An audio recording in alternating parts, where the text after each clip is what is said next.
They're finally talking. After months of political posturing, the government and the opposition are getting down to negotiating an emissions trading scheme. Both sides insist they've entered the discussions in good faith.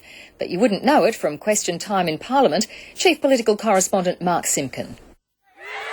These school children are trying to create a climate for change. They're in Canberra for an environmental conference and want politicians to cap carbon emissions. If we don't have a limit, we're going to reach the sky, and the sky, as some people say, is the limit. Inside the building, the government and opposition finally started testing each other's limits. Obviously, the government is serious about a good faith negotiation. We are going to engage in good faith negotiations, and that's all I have to say about it. It didn't take long for the faith to be tested. The government demanded the scheme be passed before December's Copenhagen conference. Given the timetable, we look forward, of course, to receiving from the opposition their detailed costings of the amendments that they have put forward.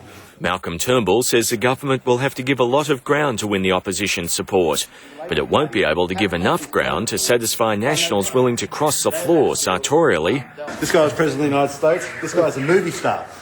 And politically. It is like Kevin Rudd has reached into the glove box, got the best of Bucks Fizz as an economic policy, jammed it on the CD. What the National Party is going to do is try to turn that down before we turn it off.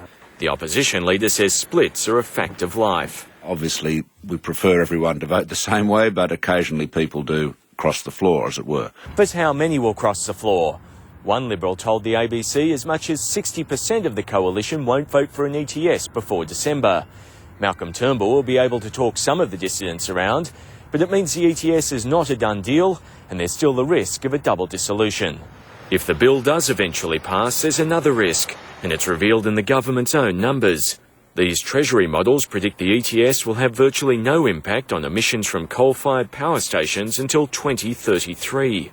If we do see some in the long run, it will solely be because we've invented clean coal. And, while I hope someone does invent clean coal, hope really isn't a strategy. But it can be a conversation starter. Mark Simpkin, ABC News, Canberra.